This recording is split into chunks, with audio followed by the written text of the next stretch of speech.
प्रताप सिंह, बहुत दिन हो गए, दीपक ने ठंडे स्वर में कहा। उसकी बातों से साफ जताया जा रहा था कि प्रताप सिंह से उसके संबंध अच्छे नहीं हैं। यह बात समझ में भी आती है, क्योंकि दोनों पक्ष एक दूसरे के विरोधी खेमे के हैं। तलवार पूछने वाली अकादमी और राजकीय अकादमी के बीच हमेशा से कट्टर दुश्मनी रही है। अगर दोनों मिलकर शून्य आत्मा क्षेत्र के उस राक्षस से निपटने न आए होते तो ये लोग यहां कभी नहीं मिलते। मुझे याद है, 3 साल पहले रैंकिंग युद्ध में मैंने सिर्फ 3 चालों में तुम्हें हरा दिया था। क्या तुम्हें अब भी याद है? प्रताप सिंह ने हल्के से मुस्कुराते हुए कहा, पर उसकी आंखों में तेज चमक उभरी। वो 3 साल पहले की बात थी। अभी चलो एक मुकाबला कर लें, दीपक ने ठंडे लहजे में कहा। उसके चेहरे पर नाराजगी साफ दिख रही थी। मजाक कर रहा था, इतना गंभीर मत हो। प्रताप सिंह के होंठ हल्के मुड़े। कोई जरूरत नहीं, तुम सब यहां उस शून्य आत्मा क्षेत्र के राक्षस के लिए आए हो तो मेरे साथ चलो। यह कहकर प्रताप सिंह मुड़ा और चल दिया। उसके पीछे पीछे राजकीय अकादमी के बहुत से विद्यार्थी चल पड़े। चलो, दीपक ने शांत स्वर में कहा, फिर खुद भी चल पड़ा। बाकी लोग भी उसके पीछे हो लिए। देव सबसे पीछे चल रहा था। अच्छी बात यह थी कि बात करते समय प्रताप सिंह ने उसे देखा तक नहीं, वरना उसे छोड़ता नहीं। आखिर उसके पास वह बोध शाखा थी जिसकी विवान को लालसा थी। हालांकि उसे शायद यह पता नहीं था कि विवान की एक बांह पहले ही देव ने काट दी है। जल्दी ही सब लोग एक खुली जगह पर पहुंच गए। अजीब बात थी कि पूरा जंगल पेड़ों से ढका हुआ था, लेकिन हमारे सामने यह बड़ी जगह बिल्कुल खाली थी, जो बाकी जगह से अलग दिख रही थी। 2 दिन पहले मैंने राक्षस पत्थर से इस जगह की जांच की थी। जमीन के नीचे शून्य आत्मा क्षेत्र के बड़े राक्षस की गंध है। मेरा शुरुआती अनुमान है कि यह सिर्फ शून्य आत्मा क्षेत्र का पहला स्तर का बड़ा राक्षस होगा। राक्षसी गंध जमीन से ऊपर आ रही है और बुरी हवा बहुत तेज है, इसी से यह जगह बंजर हो गई है। प्रताप सिंह ने गहरी आवाज में कहा। क्या शिरीष और विजेश नहीं आए? दीपक ने पूछा। शिरीष और राजकुमार चेन भीतरी अकादमी की रैंकिंग में क्रमशः पहला और दूसरा स्थान रखते हैं। मैंने लोगों को सूचना भेजी थी। वे दोनों झंझट से डरते हैं, आने का इरादा नहीं किया। पर कोई बात नहीं, बाद में जब राक्षस नाभिक बांटेंगे तो उनकी हिस्सेदारी कम हो जाएगी। दीपक ने आंखें थोड़ी सिकोड़ी। शिरीष और विजेश इसलिए नहीं आए क्योंकि वे प्रताप सिंह पर भरोसा नहीं करते और दूसरों के लिए मेहनत करना नहीं चाहते। उसे भी प्रताप सिंह से सावधान रहना था। यह आदमी बहुत चालाक और धूर्त है। किसी और को सूचना दी थी? बेशक, शून्य आत्मा क्षेत्र का राक्षस कोई छोटी बात नहीं। कुछ ताकतवर लोगों को बुलाए बिना कोई मौका ही नहीं। 10,000 तलवार अकादमी के अलावा मैंने बाकी 2 बड़ी अकादमियों और 8 बड़े परिवारों को भी सूचना भेजी थी, पर पता नहीं कितने आ पाएंगे। जो लोग अभी आए हैं, तुम्हारे दल के अलावा अक्षिता, राजकुमार सत्य का महल, त्यागी परिवार और मिश्रा परिवार के लोग हैं। यह सुनकर सबसे पीछे खड़ा देव सोच में पड़ गया। लगता है आधी ताकतें ही यहां पहुंची हैं, और उसे उम्मीद नहीं थी कि राजकुमारी अक्षिता भी यहां होगी। थोड़ा और इंतजार करते हैं। अगर अभी तक कोई नहीं आया तो हम सब मिलकर इस बड़े राक्षस को बाहर निकालने पर मजबूर करेंगे। दीपक ने हल्के से सिर हिलाया, फिर वह और बाकी लोग तंबू लगाकर आराम करने लगे। अरे छोटे भाई देव, तुम अपना मुंह क्यों ढक रहे हो? दुष्यंत ने सिर खुजाते हुए हैरानी से पूछा। अरे, अभी गलती से मुंह पर खरोंच लग गई, इसलिए ढक लिया, ठंड न लग जाए, देव ने बहाना बनाया। सौभाग्य से दुष्यंत सीधा सादा इंसान था, ज्यादा नहीं सोचा और अपने काम में लग गया। जब सब तंबू लगा रहे थे, देव चुपके से निकला और एक एकांत जगह ढूंढ ली। फिर उसने कुछ दिन पहले मिली आध्यात्मिक जड़ी बूटियां निकाली। आध्यात्मिक जड़ी बूटियां शरीर की साधना में बहुत मदद करती हैं और अमर स्वर्ण शरीर विधि के साथ अच्छी तरह काम करती हैं। देव पैर मोड़कर बैठ गया, कुछ जड़ी बूटियां उठाईं और हल्का जोर लगाकर उन्हें चूर्ण बना दिया। तुरंत उसने अमर स्वर्ण शरीर विधि चलाई और चूर्ण की शक्ति को अपने शरीर में सोखकर शरीर को पोषण और मजबूत करने लगा। जल्दी ही चूर्ण काला पड़ गया। देव ने फिर कुछ जड़ी बूटियां निकालीं और इसी तरह काम किया। अंधेरा होने तक देव ने लगभग 100 जड़ी बूटियों में से आधी को शुद्ध कर लिया था। अमर स्वर्ण शरीर विधि सचमुच बहुत तेज है। तुरंत देव उठा और दल के स्थान की ओर लौटा। रास्ते में एक जंगली सूअर पकड़ लिया। दूर से अलाव की रोशनी दिखी, लोग हिल रहे थे, धुआं उठ रहा था और मांस की खुशबू फैल रही थी। देव पास गया तो देखा दुष्यंत और बाकी लोग मांस भून रहे थे। उसे लौटते देख दुष्यंत मुस्कुराया और बोला, छोटे भाई देव, कहाँ चले गए थे? बहुत देर से नहीं दिखे। आओ, साथ में खाते हैं। ठीक है, मैंने भी एक जंगली सूअर पकड़ा है, तुम्हारे लिए भून देता हूं। देव ने पास जाकर दूसरी आग जलाई और मांस भूनने लगा। जल्दी ही पूरा सूअर भुन गया। उसकी खुशबू चारों तरफ फैल गई, चमकदार और बहुत ललचाने वाला। सामने भुना सूअर देखकर देव को कुछ महीने पहले मैग्नोलिया पर्वत की याद आ गई। उस लड़की का रोता हुआ चेहरा याद आया जब उसने सूअर आधा कच्चा भून दिया था। सोचते ही हंसी आ गई। छोटे भाई देव, क्या सोच रहे हो? आओ, एक कटोरा लो। तभी दुष्यंत की आवाज ने उसे वास्तविकता में लौटाया। उसने देखा दुष्यंत शराब का घड़ा लिए उसे कटोरा दे रहा था। देव ने कटोरा लिया और भुने हुए सूअर की एक बड़ी टांग फाड़कर दुष्यंत को दी। दुष्यंत बहुत उदार था। टांग लेकर चबाने और शराब पीने लगा। मुंह से तेल टपक रहा था। छोटे भाई देव, तुम्हारी भूनने की कला बहुत अच्छी है, मुझसे कहीं बेहतर। ऐसा कुछ नहीं, जंगल में ज्यादा समय बिताने से अपने आप सीख गया। देव ने हल्के से मुस्कुराते हुए कहा। फिर खुद भी मांस का बड़ा टुकड़ा फाड़ा और खाने पीने लगा। सब लोग अलाव के चारों ओर बैठकर खा पी रहे थे और हंस रहे थे। तभी एक भयानक चीख गूंजी। फिर जमीन कांपने लगी और राक्षसों की ओर चीखें आने लगीं। क्या कोई राक्षस इस ओर आ रहा है? उसने मजबूत आवाज में कहा, पर घबराहट का कोई चिन्ह नहीं था। साफ था कि वह इसकी आदी हो चुका है। अरे सब लोग, एक मुकाबला करें। आधा घंटा, देखते हैं किस तरफ ज्यादा राक्षस मारे जाते हैं। इनाम 10 घड़े शराब, कैसा रहेगा? दूर से प्रताप सिंह की हंसी सुनाई दी। मुकाबला करें? किसे डर लगता है? मेरा कुछ काम भी नहीं, थोड़ा खेल ही लेते हैं। चलो। दर्जनों लोग दौड़े, अलग अलग बड़ी ताकतों के प्रतिनिधि। वे पेड़ों की डालियों पर उछले और जंगल में घुस गए। हमारी तरफ से भी कुछ लोग भेजते हैं। कोई बोला कि 4 बड़ी अकादमियों में सबसे ऊपर 10,000 तलवार अकादमी इज्जत नहीं खो सकती। दीपक ने चारों तरफ नजर दौड़ाई, फिर पीते हुए शांत स्वर में बोला, तुम तीनों जाओ। हां, मैं भी जाता हूं। तभी देव ने अचानक कहा। दीपक ने उसकी तरफ देखा और बोला, यह जंगल का बीच का हिस्सा है। आसपास के राक्षस 8वें 9वें स्तर के आत्मा परिवर्तन क्षेत्र के हैं। तुम्हारी ताकत से गए तो सिर्फ बाधा बनोगे। फिर भी मैं जाना चाहता हूं, देव ने शांत स्वर में कहा। वह दीपक से विरोध नहीं कर रहा था, सचमुच थोड़ा असली युद्ध करके अपना शरीर और साधना मजबूत करना चाहता था। तुम्हें अच्छे बुरे की समझ नहीं, दीपक ने ठंडे से फुफकारा। छोटे भाई देव जाना चाहते हैं तो जाने दो, हम सब हैं, कुछ नहीं होगा। चलो। माहौल खराब न हो इसलिए दुष्यंत मुस्कुराया और देव की बांह थपथपाई।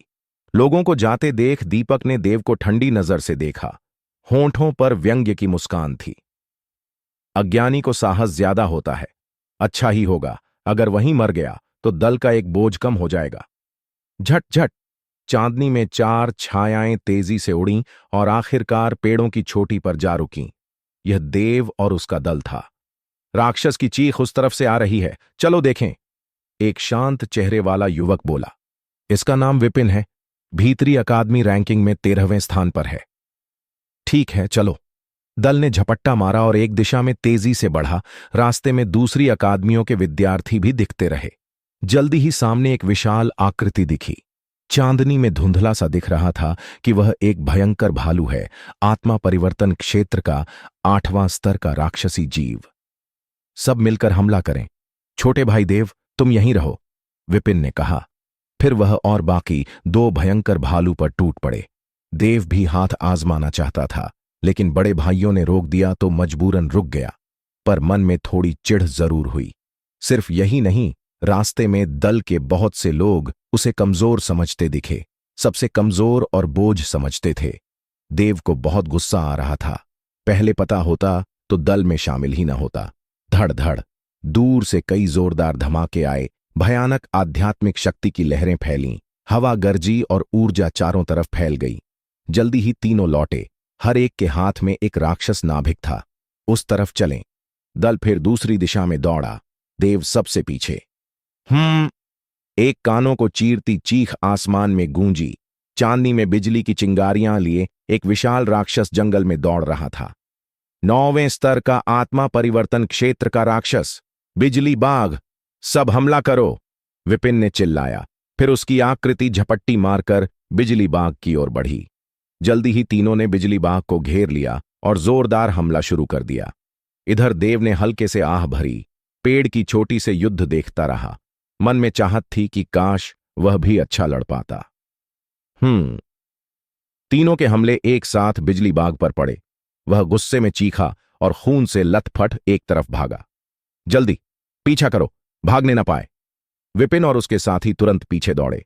संयोग से बिजली बाघ भागते हुए देव की ओर ही आ रहा था। देव पेड़ से कूदा और बिना सोचे तलवार निकालकर आगे काटा। झन-झन कई तलवार की किरणें फूटीं, लगभग ठोस, बहुत तेज, चांदनी में ठंडी चमक रही थीं। यह महान तलवारबाज के चरम स्तर की ताकत थी। हां, कुछ दिन पहले ही देव महान तलवारबाज के चरम स्तर पर पहुंच चुका था। तलवार की किरणें बिजली बाघ पर जा रही थीं। उसने चीखा और शरीर से बिजली निकालकर किरणों से टकराया। फिर धड़ाम की आवाज के साथ ऊर्जा चारों तरफ फैल गई। इस छोटे टकराव से बिजली बाघ की गति धीमी पड़ गई। जैसे ही देव आध्यात्मिक शक्ति फोड़कर एक तलवार से उसे खत्म करने वाला था, विपिन और बाकी आ गए। झट झट झट तीनों ने तुरंत बिजली बाघ को घेर लिया और एक साथ हमला कर दिया। उसे सांस लेने तक का मौका नहीं दिया। लगातार जोरदार हमलों से आखिर बिजली बाघ गिरा और मर गया। देव पास आया, पर बोल पाता उससे पहले विपिन ने ठंडी नजर से देखा। देव, मैंने कहा था तुम किनारे रहो और दखल न दो। तुमने सुनी क्यों नहीं? अगर तुम्हें चोट लग जाती तो लौटकर बाकी भाई हमसे क्या सोचते? तुम सचमुच चिंता की बात हो। यह सुनकर देव पहले तो चौंका, फिर भवें चढ़ा लीं। अभी अभी उसने बिजली बाघ को भागने से रोका था। विपिन ने न केवल प्रशंसा नहीं की, बल्कि उल्टा दखल देने की शिकायत की। इससे उसे बहुत गुस्सा आया। छोटे भाई देव, यह हम तीनों का मामला था, तुम्हारा इसमें कुछ नहीं, बस किनारे से देखते रहो। बगल में खड़ा लियूदा ने भी ठंडे स्वर में कहा। इस समय देव का गुस्सा फूट पड़ा। मैंने ही तुम्हें बिजली बाघ रोककर मदद की थी और तुम कह रहे हो कि मैं दखल दे रहा था। यह बहुत बेइज्जती है। क्या तुम खुद को बहुत बड़ा समझते हो? इतनी हिम्मत है तो मुझसे लड़ो। अरे अरे, छोटे भाई देव, तुम्हारे दोनों बड़े भाई सिर्फ तुम्हारी सुरक्षा की सोच रहे हैं, इसमें बुरा मत मानो। तब दुष्यंत आया और देव की पीठ थपथपाकर झगड़ा बढ़ने से रोका। क्या तुम्हें लगता है तुम मुझसे लड़ने लायक हो? तुम तो सिर्फ बोझ हो। विपिन ने ठंडे से फुफकारा, चेहरे पर तिरस्कार छिपाया तक नहीं। बोझ किसे कहा? तुम्हें क्या हो गया है? देव की आंखों में ठंडी चमक आई। वह अपनी गंध फोड़ने ही वाला था कि अचानक चारों तरफ की जमीन जोर से कांपने लगी। अचानक हुई घटना से सबके चेहरे बदल गए। तुरंत अंधेरे में कई जोड़ी खून लाल आंखें चमकीं। आऊ! गहरी चीख के साथ वे खून लाल आंखें दल के पास आईं और आखिर चांदनी में अपना असली रूप दिखाया। चांद रक्त भेड़िया! दुष्यंत चीख पड़ा। उसका चेहरा एकदम सफेद पड़ गया।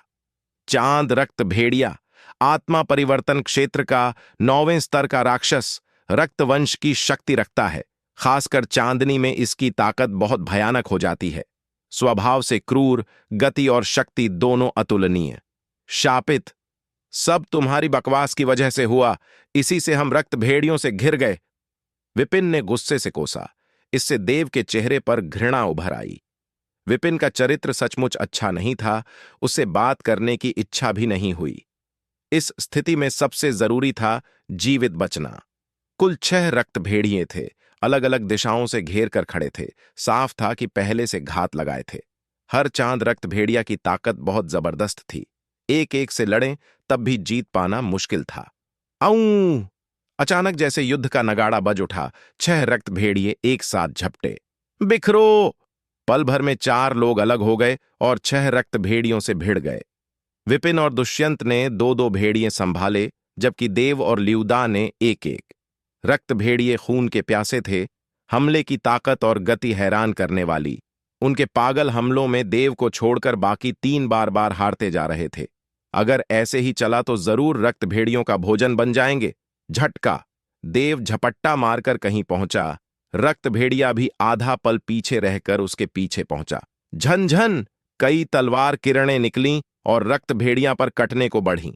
भेड़िए ने तेज पंजे उठाए, चीखा और किरणों को तोड़ दिया, फिर देव पर झपटा। तभी देव ने उंगलियों से आगे इशारा किया। झी! तीखी ध्वनि के साथ 7 ऊर्जा तलवारें बिजली की गति से आकाश से निकलीं। रक्त भेड़िए ने खतरा महसूस किया और तेजी से सिर घुमाकर बचने की कोशिश की, पर फिर भी कई ऊर्जा तलवारें उसकी आंखों में चुभ गईं। आऊ! रक्त भेड़िया दर्द से चीखा, जमीन पर लौटने लगा और कराहता रहा। उसकी आंखें अब खून की लोथ बन चुकी थीं। जैसा सोचा था, रात में जब कुछ दिखाई नहीं देता तब भी रक्त भेड़िया गैस तलवार से बच नहीं पाता। देव ने मन में सोचा और बिना रुके रक्त भेड़िया की ओर झपटा, हथेली से उसकी खोपड़ी पर प्रहार किया और मार डाला। रक्त भेड़िए से नाभिक निकालकर देव मुड़ा तो देखा विपिन और बाकी घायल हो चुके थे। पंजों और दांतों के निशान, खून बह रहा था, हारने की कगार पर थे। शापित, अब और नहीं चलेगा, वरना मर जाऊंगा। विपिन ने दांत पीसे, आंखों में क्रूर चमक आई। उसने कदम बढ़ाया और अचानक पहाड़ की ओर दौड़ा। विपिन, तुम क्या कर रहे हो? दुष्यंत का चेहरा बदल गया जब उसने देखा कि विपिन उसकी ओर दौड़कर 2 रक्त भेड़ियों को उसकी तरफ मोड़कर भाग रहा है। पर रक्त भेड़िए बहुत चालाक थे। पहाड़ पर हमला करने की बजाय वे विपिन का ही पीछा करते रहे। शापित, ये जानवर! विपिन ने दांत पीसे। उसे उम्मीद नहीं थी कि ये 2 रक्त भेड़िए इतने जिद्दी होंगे और उसका पीछा नहीं छोड़ेंगे। दूसरी तरफ दुष्यंत भी बुरे हाल में था। 2 रक्त भेड़ियों ने उसे पीछे धकेला और वह मुंह से खून उगल दिया। तुरंत बाद 2 तेज पंजे उस पर झपटे।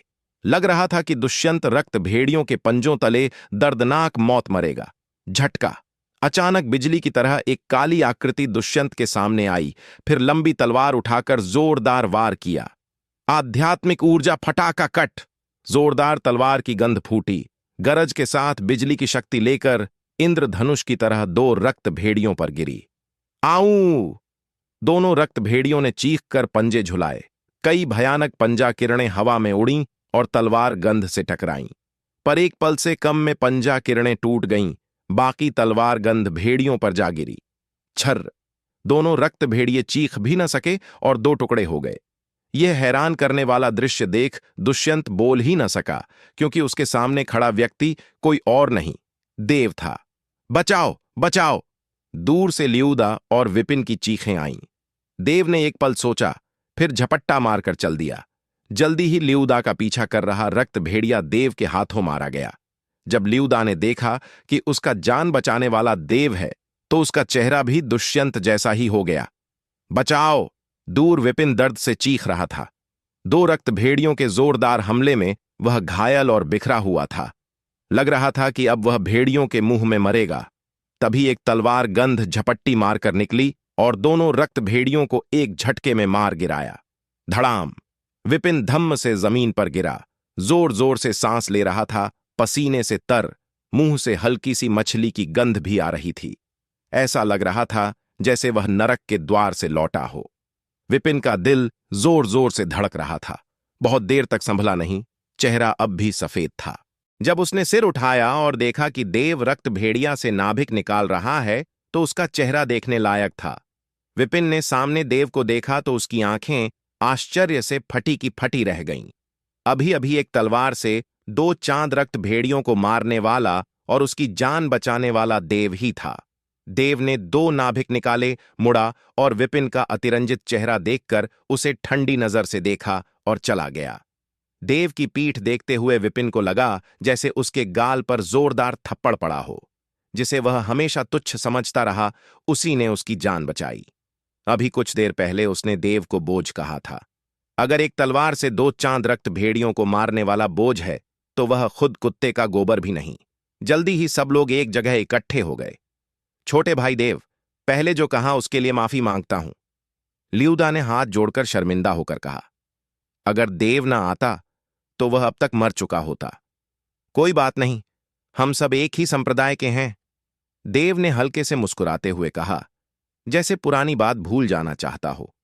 उसके पास ही दुष्यंत ने उसकी छाती पर मुक्का मारा और हंसकर बोला, बहुत बढ़िया छोटे भाई देव।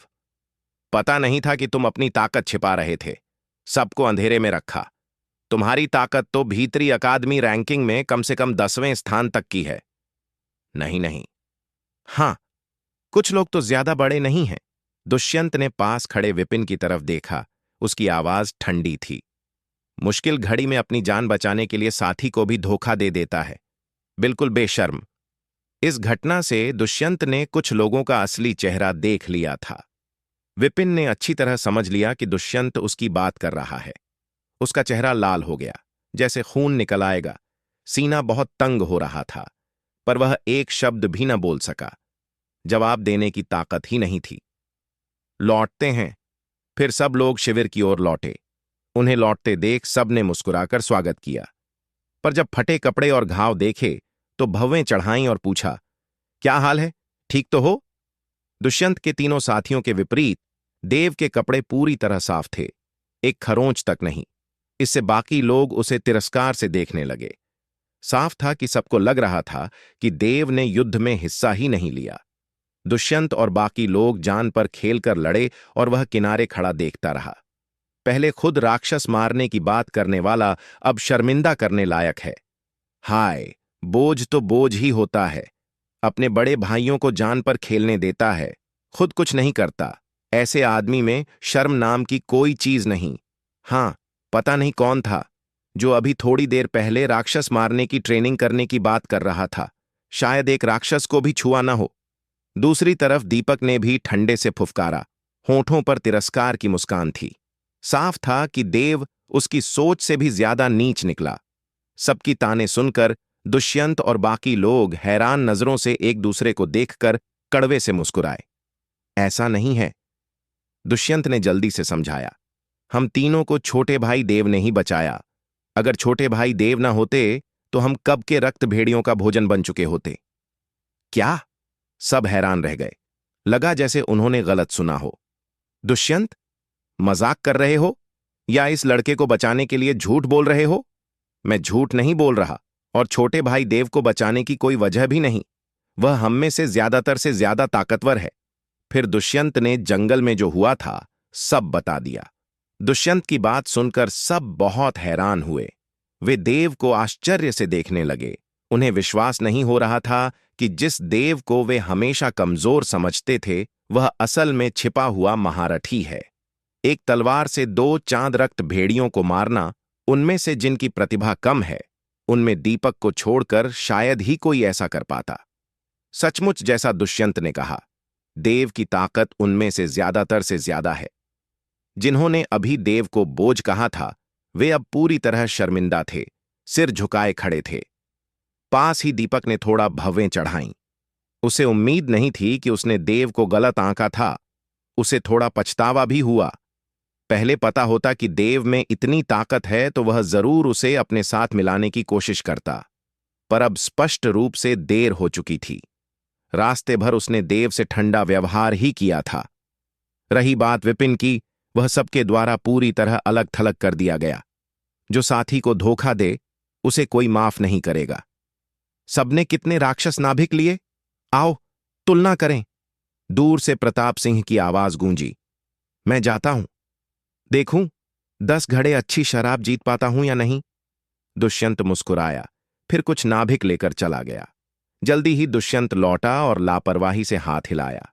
10 घड़े उत्तम शराब प्रकट हो गई। सोचा नहीं था कि यहां मिले नाभिक सबसे ऊंचे दर्जे के हैं। सब लोग जी भरकर पियो। छोटे भाई देव की वजह से ही हम यह शराब पी रहे हैं।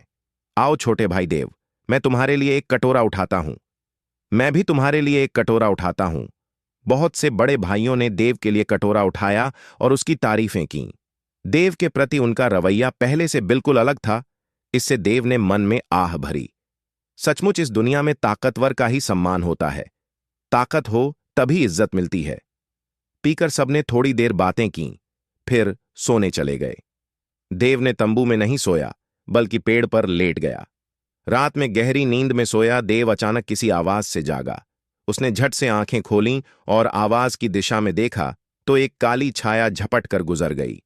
उसने पलक झपकाई, पर फिर कुछ नजर नहीं आया। क्या मैंने भ्रम देखा? देव ने सिर हिलाया और पलक झपकाते ही फिर सो गया। ज्यादा ध्यान नहीं दिया।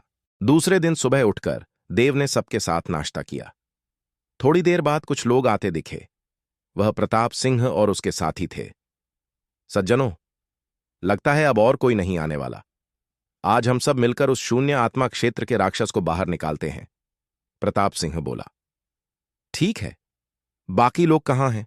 दीपक ने शांत स्वर में कहा। मैंने लोगों को सबको सूचना देने भेजा है, जल्दी ही सब इकट्ठे हो जाएंगे। आधा घंटा बाद उस खुली जगह पर बहुत से लोग आ चुके थे। 10,000 तलवार अकादमी के दर्जन भर से ज्यादा विद्यार्थी, जिनमें देव भी था, साथ ही राजकीय अकादमी, हे अकादमी, कांगफेंग अकादमी, अक्षिता, त्यागी परिवार और मिश्रा परिवार के लोग। इस गर्व रैंकिंग में हिस्सा लेने वाली लगभग आधी ताकतें मौजूद थीं। 10,000 तलवार अकादमी के दल में खड़ा देव की नजर अनायास अक्षिता पर पड़ गई। इस समय अक्षिता उदासीन चेहरे से खड़ी थी। उसके पीछे लोहे के कवच वाले युवक खड़े थे। सब त्यागी परिवार के सदस्य थे। त्यागी परिवार राजधानी की बड़ी ताकत है। महासेनापति त्यागी झिंग का परिवार, जो राज परिवार की सेवा करता है। लगता है ये त्यागी परिवार के लोग अक्षिता की रक्षा के लिए पहरेदार बनकर आए हैं। सबको आया देख प्रताप सिंह ने शांत स्वर में कहा, सब लोग, यह शून्य आत्मा क्षेत्र का राक्षस जमीन के नीचे है। थोड़ी देर में हम सब मिलकर उस समूह पर हमला करेंगे, उसे बाहर निकालने पर मजबूर करेंगे, फिर साथ मिलकर मारेंगे।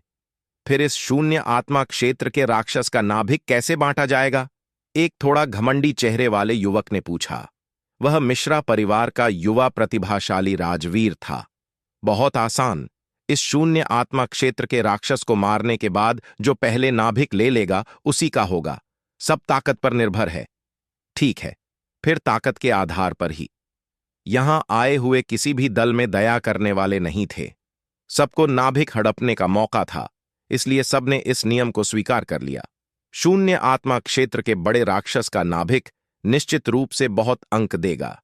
इसलिए जो यह नाभिक ले लेगा वह इस प्रारंभिक परीक्षा में पहला स्थान लगभग पक्का कर लेगा। तो सज्जनों, अब शुरू करते हैं, प्रताप सिंह ने शांत स्वर में कहा।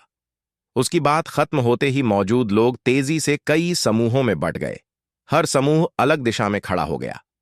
सब लोग अपनी पूरी आध्यात्मिक शक्ति निकालो, कंजूसी मत करो। जितना ज्यादा शोर होगा उतना अच्छा। जैसे ही यह शून्य आत्मा क्षेत्र का राक्षस जागेगा, जरूर बाहर आएगा। सब तैयार? 3, 2, 1। अगले ही पल वहां मौजूद लगभग 100 लोगों ने एक साथ अपनी आध्यात्मिक शक्ति छोड़ी। तुरंत जबरदस्त गंधें चारों तरफ फैलीं, जमीन हल्के से कांपने लगी और हवा गरजने लगी। तुरंत बाद सैकड़ों हमले फूट पड़े। अनगिनत तलवार किरणें, हथेली के निशान और मुक्के खुली जमीन पर जोरदार पड़े। जमीन कांपी और ऊर्जा चारों तरफ फैल गई। धड़ धड़ जमीन जोर से कांपी। भयानक बमबारी के बाद जमीन में छेद हो गए और हालत बहुत खराब हो गई। फिर भी कोई आवाज नहीं आई। फिर से, किसी ने कहा, और जल्दी ही सबने दूसरी बार बमबारी शुरू कर दी। इस बार हमला पहले से ज्यादा लंबा चला। अनगिनत हमले जमीन पर पड़ते रहे और झटके जमीन के नीचे तक गए। कई मील तक की जमीन कांपती रही। थोड़ी देर बाद हमला रुका।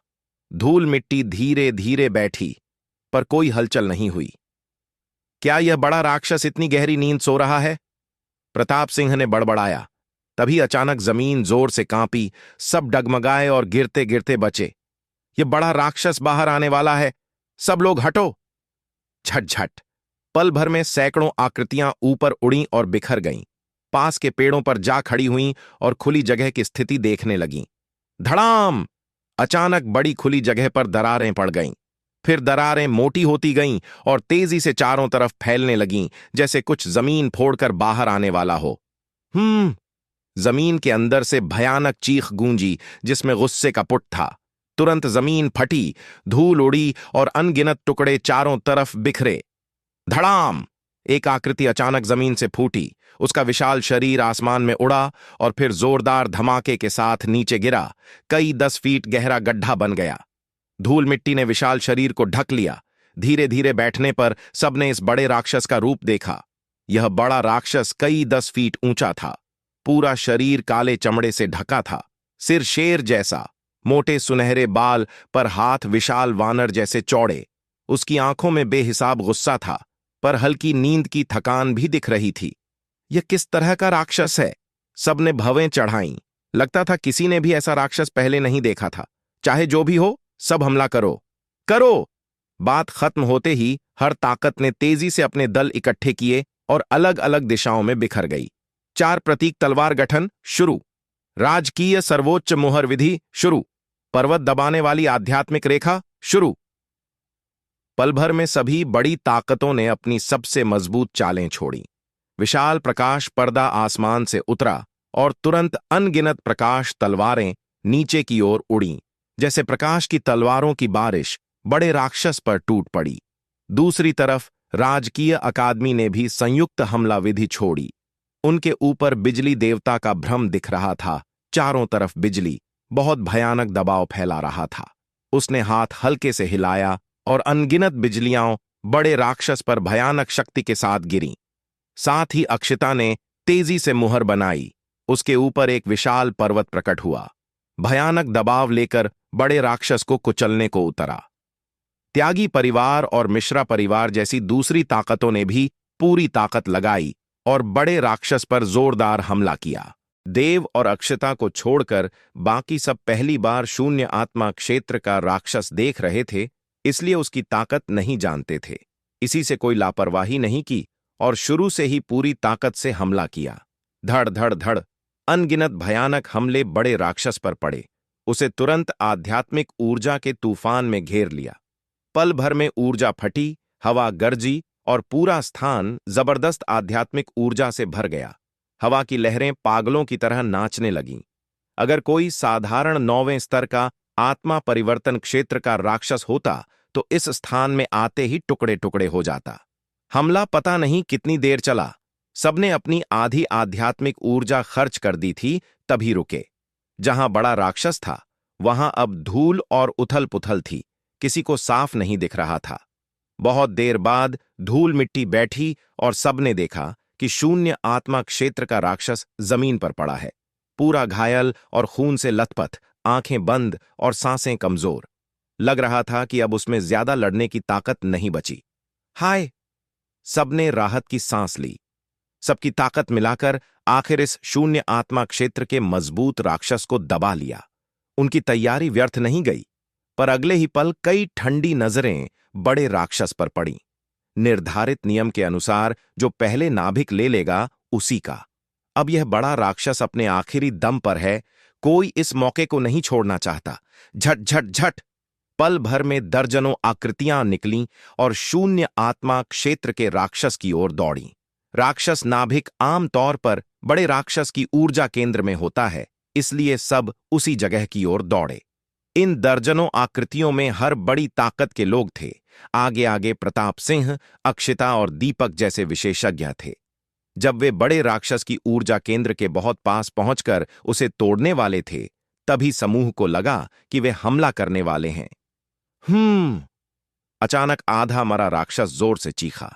उसकी आंखें खुलीं और एक भयानक विशाल हाथ सबकी तरफ झाड़ू की तरह बढ़ा। क्या? प्रताप सिंह और बाकियों के चेहरे बदल गए। उन्हें उम्मीद नहीं थी कि यह बड़ा राक्षस अभी भी हमला कर सकता है। वे तेजी से हटे और मुश्किल से राक्षस के हथेली से बच गए। पर बाकी लोगों की किस्मत इतनी अच्छी नहीं थी। जैसे ही प्रताप सिंह और पहला समूह हटा, हथेली सीधे पीछे आने वाले दूसरे समूह पर गिरी। चटक चटक चटक! बहुत से लोगों को चीखने का मौका भी नहीं मिला और वे बड़े राक्षस की हथेली से चकनाचूर हो गए। शून्य आत्मा क्षेत्र के बड़े राक्षस का शरीर इतना मजबूत होता है कि आत्मा परिवर्तन क्षेत्र के ये विशेषज्ञ उसका मुकाबला नहीं कर सकते। भागो! पीछे हटो! बड़े राक्षस की ओर दौड़ रहे बहुत से लोग तुरंत रुके और पीछे भागे। बड़ा राक्षस अभी भी वहीं पड़ा था। साफ था कि बहुत गंभीर रूप से घायल है। अभी का हमला जैसे मरने से पहले की आखिरी छटपटाहट थी। ज्यादा देर नहीं टिकेगा। प्रताप सिंह और बाकी लोगों ने भी यह देख लिया और बिना देर किए फिर से हमला किया। बड़े राक्षस पर हमलों की बौछार कर दी। धड़ धड़ धड़ अनगिनत ऊर्जा विस्फोट उसके शरीर पर हुए। वह हल्के से कांपा और हल्की आवाजें की, कमजोर और बेबस लग रहा था। फिर उसके मुंह के कोने से खून की धारा बह निकली, जैसे पूरी तरह सांस थम गई हो। इस बार किसी ने भी आगे बढ़ने की हिम्मत नहीं की। थोड़ी देर बाद जब पक्का हो गया कि बड़े राक्षस की सांस सचमुच रुक गई है, तब सब आगे बढ़े। पल भर में प्रताप सिंह सबसे आगे पहुंचा और उसकी ऊर्जा केंद्र पर पहुंचा। उसका हाथ कांपा और उसने हथेली का निशान छोड़ा, पर ऊर्जा केंद्र नहीं टूटी। शापित, इस राक्षस का शरीर कितना मजबूत है! प्रताप सिंह ने भवें चढ़ाईं और थोड़ी देर बाद उसके पास कई और आकृतियां आ गईं। प्रताप सिंह, लगता है तुम्हारी मनमानी पूरी नहीं हुई। अकेले तुम इस बड़े राक्षस की ऊर्जा केंद्र नहीं तोड़ सकते। दीपक ने ठंडे से फुफकारा। बकवास बंद करो, सब मिलकर ताकत लगाओ और इस ऊर्जा केंद्र को तोड़ो, वरना किसी को नाभिक नहीं मिलेगा।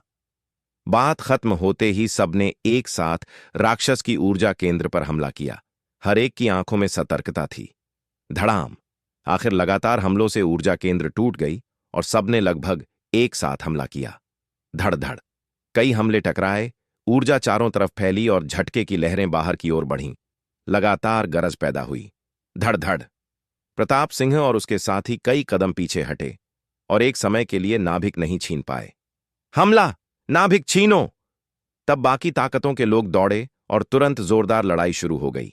प्रताप सिंह, यह नाभिक अकेले तुम्हारा नहीं होगा, दीपक ने ठंडे स्वर में कहा। हां, प्रताप सिंह के होंठों पर अजीब मुस्कान आई। तभी गर्जना! जमीन के नीचे से गुस्से की जोरदार चीख गूंजी। जमीन जोर से कांपी।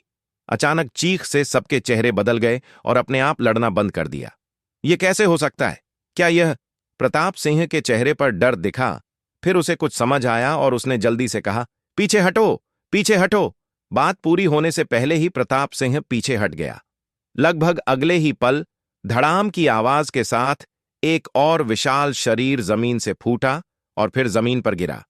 यह एक और शून्य आत्मा क्षेत्र का बड़ा राक्षस था और यह पहले वाले जैसा ही दिख रहा था। क्या? सबके मुंह से हैरानी की आवाज निकली। चेहरे पर डर साफ था और वे तेजी से चारों तरफ बिखर गए।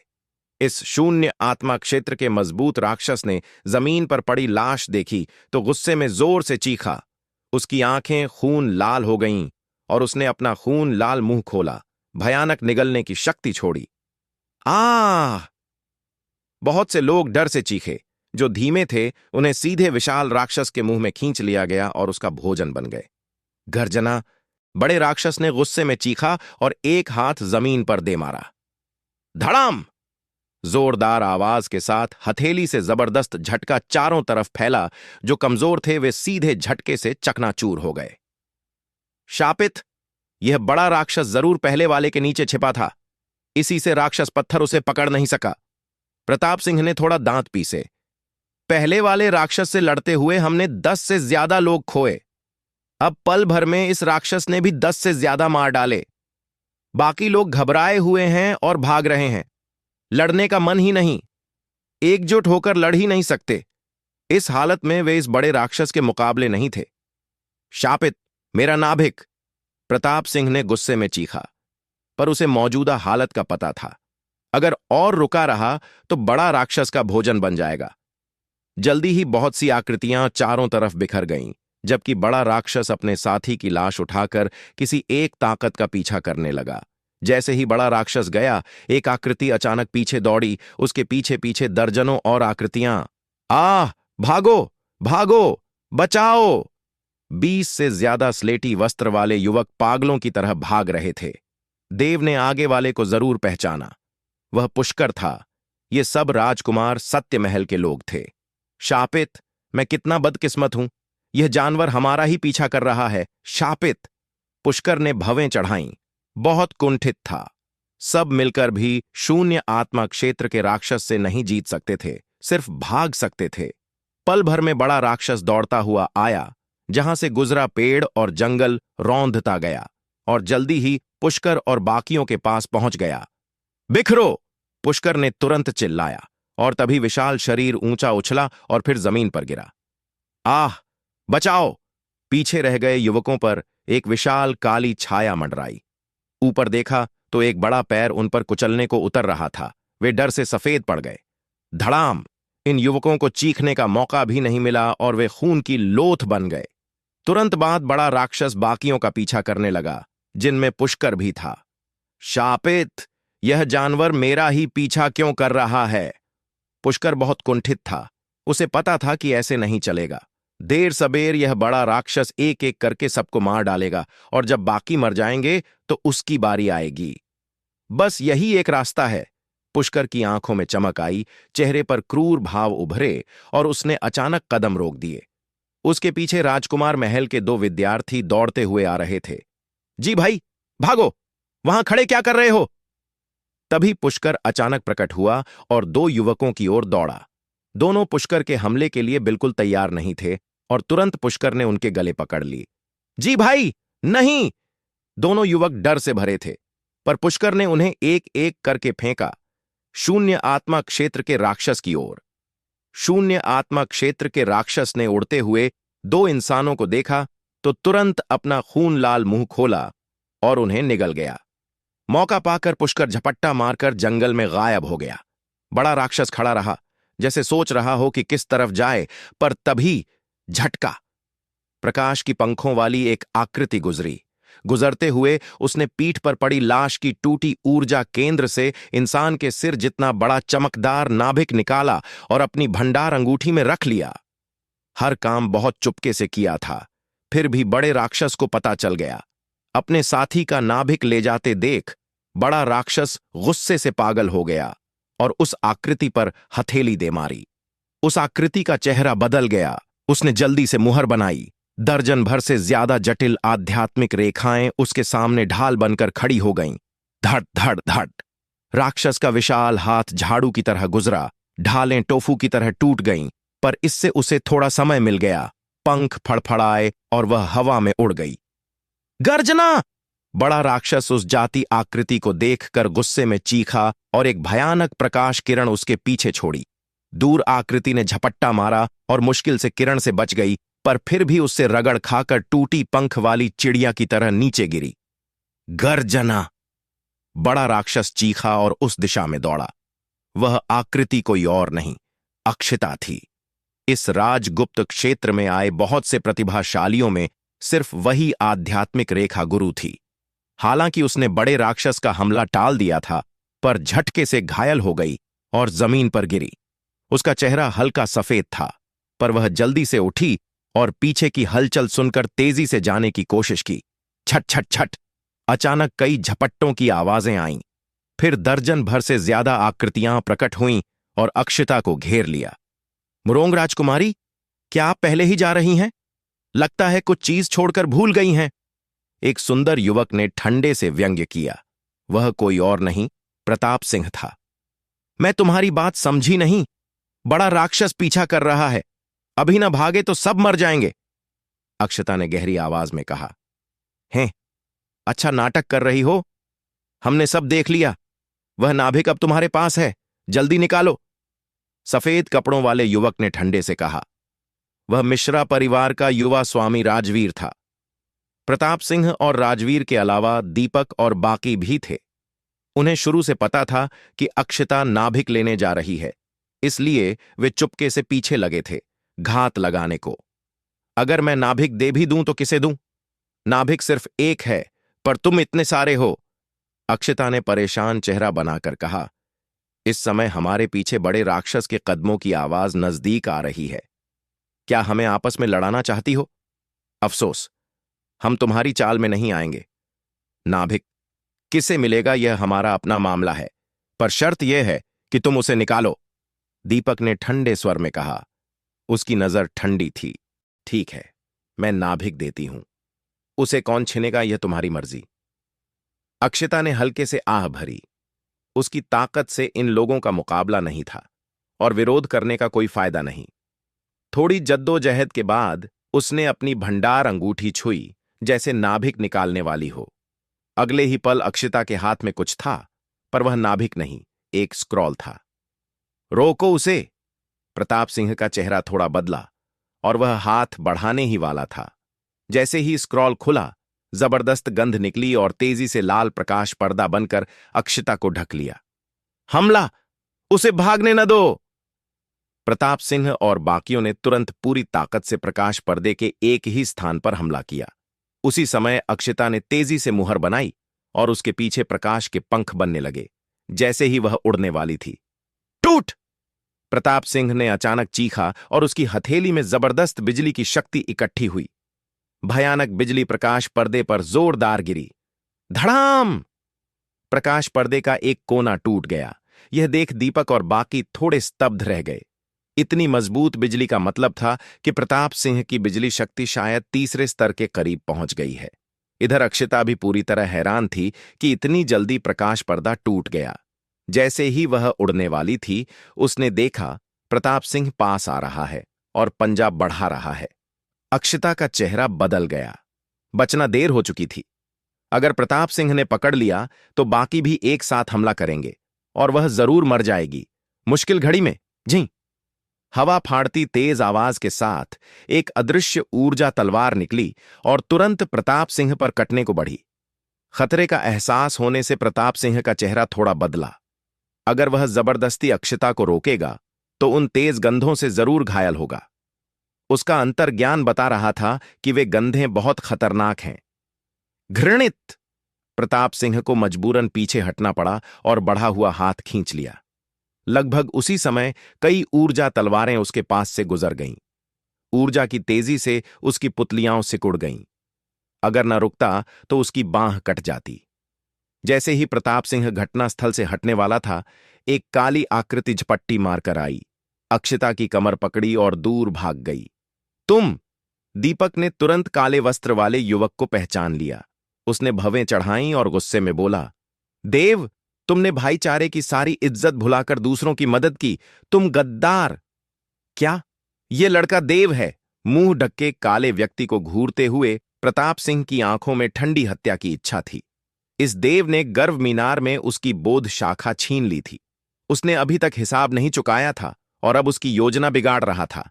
यह मरने लायक है। पीछा करो! प्रताप सिंह ने चीख कर कहा। उठने ही वाला था कि तभी एक अतिशय भयानक हवा का झोंका चारों तरफ फैल गया। बुरा! प्रताप सिंह और बाकियों के चेहरे बदल गए और वे जल्दी से पीछे हटे। धड़ाम! एक विशाल काला हाथ झाड़ू की तरह गुजरा, जिसने प्रतिक्रिया न कर पाने वाले कई युवकों को तुरंत धूल बना दिया। बाकी घबराकर भागे। बड़ा राक्षस गुस्से में चीखा और प्रताप सिंह और बाकियों की ओर दौड़ा। शापित! बिखरो और पहले इस जानवर से छुटकारा पाओ, फिर बाद में इकट्ठे होंगे। प्रताप सिंह ने चीखा। इस हालत में वे अक्षता और दूसरे दो का पीछा नहीं कर सकते। पहले अपनी जान बचानी थी। अरे, अब तक मेरी कमर पकड़े रहोगे? अक्षता की ठंडी आवाज सुनकर देव, जो उसकी कमर थामे दौड़ रहा था, खांसा और रुक गया। उसने उसे नीचे उतार दिया। तुम्हें कैसे पता चला कि मैं हूं? देव ने अपना नकाब हटाया और हल्के से मुस्कुराया। उस तरह की तलवार ऊर्जा और कौन छोड़ सकता है? अक्षता ने शांत स्वर में कहा। त्यागी परिवार के लोग कहां हैं? क्या वे तुम्हारे रक्षक नहीं थे? देव ने पूछा। दूसरा, शून्य आत्मा क्षेत्र का राक्षस आते ही हम बिछड़ गए। फिर मैं अकेले नाभिक लेने चली गई। अक्षता ने शांत भाव से कहा। फिर देव की ओर देखकर बोली, पहले की बात के लिए धन्यवाद। धन्यवाद की कोई बात नहीं। पिछले समय मैग्नोलिया पर्वत में तुमने मेरी जान बचाई थी। देव ने हल्के से मुस्कुराते हुए कहा। अगर उस दिन अक्षता उस काले वस्त्र वाले बूढ़े के साथ न जाती तो शायद वह बूढ़ा उसे इतनी आसानी से न छोड़ता। पर इस नाभिक के लिए तुमने सचमुच जान की बाजी लगा दी। शून्य आत्मा क्षेत्र के राक्षस के मुंह के सामने से नाभिक छीनना बहुत जोखिम था। जोखिम चाहे जितना हो, सब कुछ इसके लायक है। इस नाभिक से अगर प्रारंभिक परीक्षा में पहला स्थान मिल जाए तो सब व्यर्थ नहीं जाएगा। अक्षता ने दृढ़ स्वर में कहा। क्या प्रारंभिक परीक्षा में पहला स्थान इतना जरूरी है? देव को आश्चर्य हुआ। 100 के अंदर आने पर ही पुनः परीक्षा में प्रवेश मिल जाता है। प्रारंभिक में पहला होना सिर्फ एक खाली नाम है, कोई वास्तविक लाभ नहीं। तुम नहीं समझते। इस गर्व सूची की प्रारंभिक परीक्षा की रैंकिंग कोई साधारण रैंकिंग नहीं है। उसका बहुत बड़ा महत्व है। हर साल कांगलान क्षेत्र की बड़ी बड़ी संप्रदायों के प्रतिनिधि गर्व सूची के मुकाबले देखने आते हैं। असल में यह देखने की कोई ऐसा प्रतिभाशाली तो नहीं जो उनके मानदंड पर खरा उतरे। प्रारंभिक परीक्षा में जितनी ऊंची रैंकिंग, उतना ज्यादा ध्यान मिलेगा और बड़ी संप्रदाय में जाने की संभावना उतनी ही अधिक। देव ने हल्के से सिर हिलाया। अब समझ आया। पर राजकुमारी अक्षता, यह नाभिक आशीर्वाद भी है और अभिशाप भी। अब तुम सबकी नफरत की लक्ष्य बन गई हो। प्रताप सिंह जैसे लोग तुम्हें बिल्कुल नहीं छोड़ेंगे। मूल्यांकन खत्म होने में अभी आधा महीना बाकी है। वे जरूर तुम्हें ढूंढेंगे। मैं जानती हूं, पर प्रारंभतः पहला स्थान पाने के लिए मुझे यह जोखिम उठाना ही पड़ेगा। अक्षता ने हल्के से आह भरी। बड़ी संप्रदायों में जाकर उनकी शक्ति से राज परिवार और अपने रिश्तेदारों की रक्षा करने के लिए उसके पास और कोई रास्ता नहीं था। देव समझ गया कि अक्षता के मन में कोई ऐसी मजबूरी जरूर है, ठीक वैसे ही जैसे उसे भी अपने परिवार की रक्षा के लिए लगातार आगे बढ़ना और ताकतवर बनना पड़ रहा था। वैसे भी अभी जो किया उसके लिए धन्यवाद। फिर कभी मिलेंगे। अक्षता ने आंखों में हल्की कृतज्ञता के साथ देव को देखा, फिर मुड़ी और चली गई। राजकुमारी अक्षता, तुम कहां जा रही हो? मेरी चिंता मत करो। प्रताप सिंह और बाकी इस समय मुझे चारों तरफ ढूंढ रहे होंगे। मैं नहीं चाहती कि तुम इस झंझट में पड़ो। तुम अपने काम करो। पर अक्षता की बात पूरी हुई ही थी कि उसके सामने एक आकृति प्रकट हो गई। और कौन हो सकता था? देव ही। तुम्हें मेरे पीछे आने की जरूरत नहीं, अपने काम करो। अक्षता ने सामने खड़े देव को देखा। राजकुमारी अक्षता, अगर तुम मुझे दोस्त मानती हो तो मुझे तुम्हारे साथ रहने दो। प्रताप सिंह और उसके गिरोह से अकेले लड़ना तुम्हारे लिए मुश्किल होगा। मैं रहूंगा तो कुछ आसानी रहेगी। देव बोला, यह बहुत खतरनाक है। तुम्हें सचमुच इस झमेले में नहीं पड़ना चाहिए। और यह मेरा अपना मामला है, मैं खुद संभाल लूंगी। तुम पर और एहसान नहीं लेना चाहती। मैं तुम्हारा एहसान चुकता कर रहा हूं। उस दिन सड़क पर तुमने मदद न की होती तो मैं राजकुमार महल के मुरोंग यांग के हाथों मर चुका होता। इसे मेरा एहसान चुकाने का तरीका समझो। मुझे तुम्हारे साथ रहने दो। देव ने सच्चे मन से अक्षता की आंखों में देखा। इससे अक्षता का दिल हल्का सा कांपा और मन में अजीब सी लहर उठी। क्या तुम सचमुच मेरे साथ आना चाहते हो? तुम जानते हो प्रताप सिंह और उसके गिरोह की ताकत कितनी है। बहुत खतरा है। गलती हुई तो जान भी जा सकती है। खतरा ना होता तो मेरे आने की जरूरत ही क्या थी? हम दोस्त हैं और दोस्त मुश्किल में एक दूसरे का साथ देते हैं, ठीक है ना? देव की सच्ची आंखों को देखकर थोड़ी देर चुप रहने के बाद अक्षता के हमेशा उदासीन चेहरे पर दुर्लभ कोमल मुस्कान खिल उठी। हां, हम दोस्त हैं। अब हम कहां जाई? मुझे भी नहीं पता।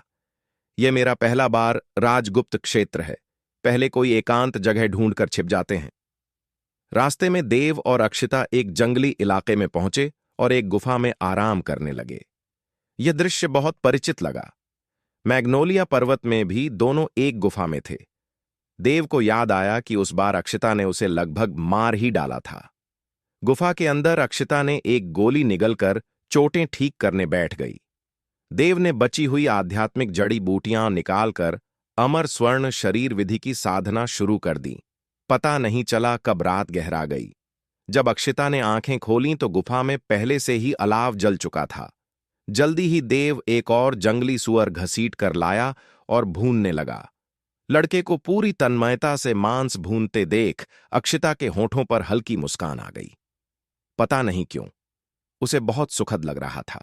शायद पिछले समय मैग्नोलिया पर्वत की याद आ गई हो। अचानक देव ने मुड़कर देखा तो अक्षता उसे एकटक देख रही थी। वह एक पल को हड़का, फिर कोमल मुस्कान के साथ बोला, राजकुमारी अक्षता, मांस भुनकर तैयार होने वाला है। खांस, खांस। अक्षता ने हल्के से खांसा। उसके गालों पर लाली दौड़ गई। वह तो पूरी देर इस लड़के को ही देखती रही थी। सौभाग्य से देव ने समझा कि वह भुने सुअर को देख रही है। मूर्ख! अक्षता मन ही मन मुस्कुराई। मांस भूनकर दोनों ने खाया, फिर तुरंत साधना में लग गए। देव ने बोध शाखा निकालकर अपने और अक्षता के बीच रखी और बिजली की शक्ति समझने लगा। अक्षता इसके लिए बहुत कृतज्ञ थी, पर कह नहीं पाई। मन में गर्माहट फैल गई। इस समय देव दो तरह की शक्तियां पूरी तरह समझ चुका था। सही कहें तो 3-3, पर उसे तथाकथित युद्ध शक्ति कैसे जगानी है यह नहीं पता था, इसलिए 2 ही माने।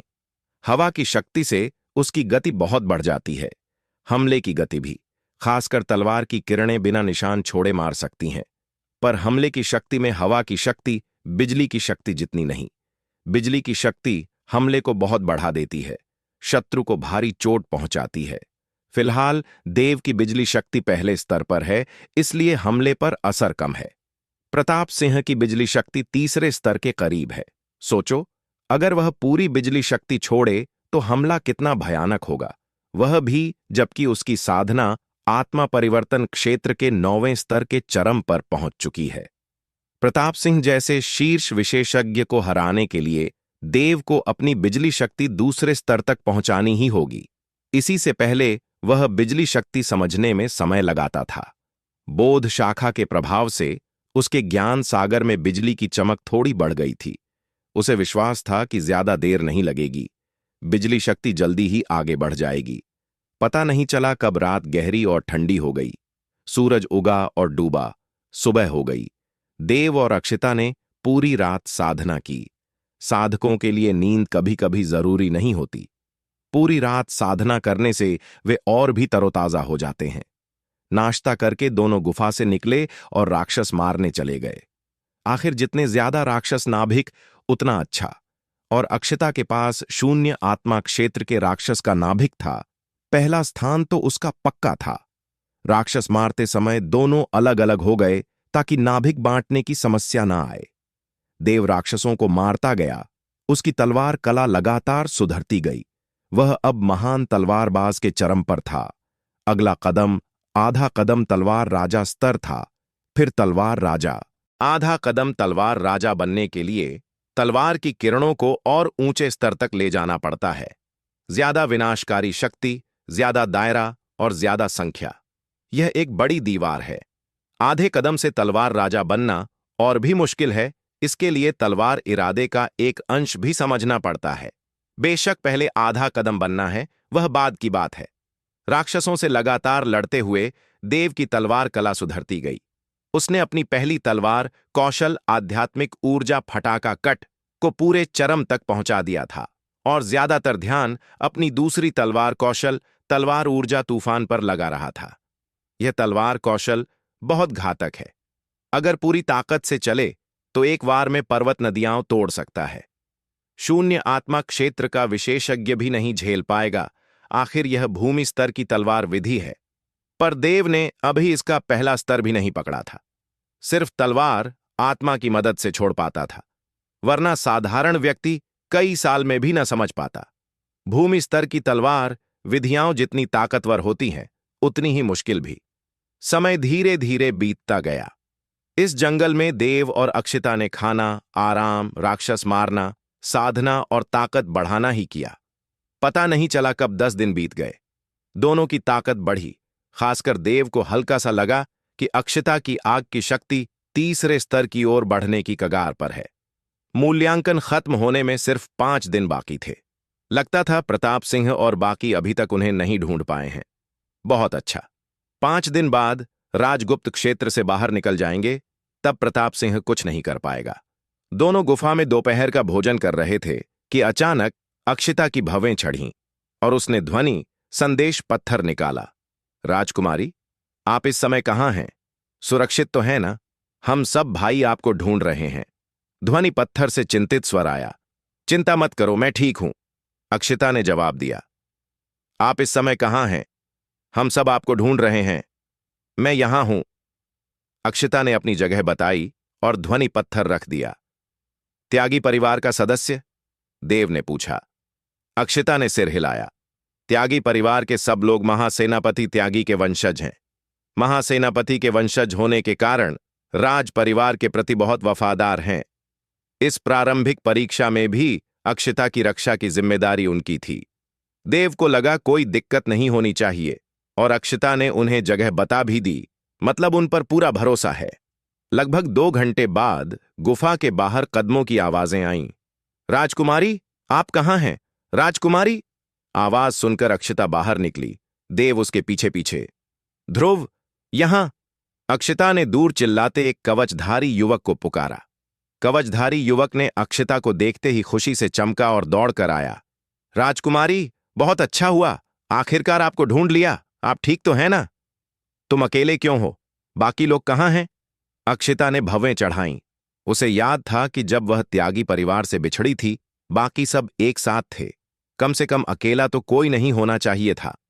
क्षमा करें राजकुमारी, मैं। ध्रुव शर्मिंदा दिख रहा था। उसका सिर झुका हुआ था, मानो उसके पास कहने को कोई कठिन बात हो। इससे अक्षिता की भौहें सिकुड़ गईं। उसके हृदय में एक बुरी आशंका उठी। तूने मेरा विश्वासघात किया? अक्षिता का चेहरा काला पड़ गया। उसने दांत पीसते हुए धीरे धीरे और स्पष्ट बोलकर कहा। उसे स्पष्ट रूप से उम्मीद नहीं थी कि राज परिवार के प्रति हमेशा वफादार रहने वाला त्यागी परिवार उन्हें धोखा देगा। उसके पास ही खड़े देव ने भौहें चढ़ाईं और एक ताड़ का प्रहार किया। ध्रुव ने तुरंत अपनी शक्ति संचालित की, अपने सामने एक आध्यात्मिक शक्ति का कवच बना लिया। फिर उसने अपने हथेली के निशान से उस कवच पर प्रहार किया, जिससे वह तुरंत टूट गया। धड़ाम! ध्रुव दर्जनों फीट पीछे हटा। उसके मुंह के कोने से खून की एक बूंद बह निकली। उसका चेहरा बेहद पीला पड़ गया। सब बाहर निकलो, छिपने की जरूरत नहीं, देव ने पुकारा। सनसन, सनसन, सनसन! हवा काटने की कई आवाजें गूंजीं। कुल 7 आकृतियां यहां प्रकट हुईं। प्रताप सिंह, दीपक और राजवीर मौजूद थे, साथ ही उनके अपने एक एक अधीनस्थ भी। उन अधीनस्थों में से एक ने एक कवचधारी युवक की गर्दन पर छुरी रखी हुई थी। अक्षिता, तू मेरे हाथ में है, मेरे चंगुल से नहीं भाग सकती। राक्षस कोर सौंप दे, और तू, ए बदमाश, बोध शाखा सौंप दे, शायद मैं तुम्हारी जान बख्श दूं। प्रताप सिंह ने ठंडे चेहरे से कहा। प्रताप सिंह, मैंने तुम्हारे लिए अक्षिता को ढूंढ लिया। अब तुम मेरे बड़े भाई को छोड़ सकते हो ना? ध्रुव ने चापलूसी भरी मुस्कान के साथ प्रताप सिंह की ओर देखा। अक्षिता को यह दृश्य घिनौना लगा। एक महान सेनापति के वंशज में इतनी बेईमानी कैसे हो सकती है? निश्चित रूप से यह हमारा समझौता था, प्रताप सिंह ने हल्के से मुस्कुराते हुए कहा। फिर उस कवचधारी युवक को, जिसकी गर्दन पर छुरी थी, बाहर फेंका और ध्रुव के सामने पटक दिया। बड़े भाई! ध्रुव दौड़ा, लेकिन जैसे ही उसने कवचधारी युवक को छुआ, उसका चेहरा एकदम बदल गया। उसके बड़े भाई की सांसें थम चुकी थीं। वह पहले से ही मृत शरीर था। यह कैसे हो सकता है? यह कैसे हो सकता है? ध्रुव चीखा। प्रताप सिंह को घूरते हुए बोला। प्रताप सिंह, यह क्या है? क्या तुमने नहीं कहा था कि अगर मैं तुम्हारे लिए काम करूंगा तो मेरे भाई को छोड़ दोगे? प्रताप सिंह ने नाक सिकोड़ी और ठंडे ढंग से ध्रुव को देखा। मेरे लिए तुम लोग सिर्फ कुत्ते हो। जब तुम्हारा कोई उपयोग नहीं रहता, तो मैं तुम्हारे जीने मरने की परवाह क्यों करूं? तुम लोग विश्वासघाती हो। ध्रुव गर्जा। बच्चे, ज्यादा नखरे मत करो, वरना उसी की तरह मर जाएगा। प्रताप सिंह के पीछे एक काले कपड़े वाला युवक ठंडे स्वर में बोला। यह बहुत ज्यादा है, मुझे अपने भाई का बदला लेना है। तुम सब हरामी! ध्रुव क्रोध में गरजता हुआ प्रताप सिंह की ओर दौड़ा। मौत को दावत दे रहा है,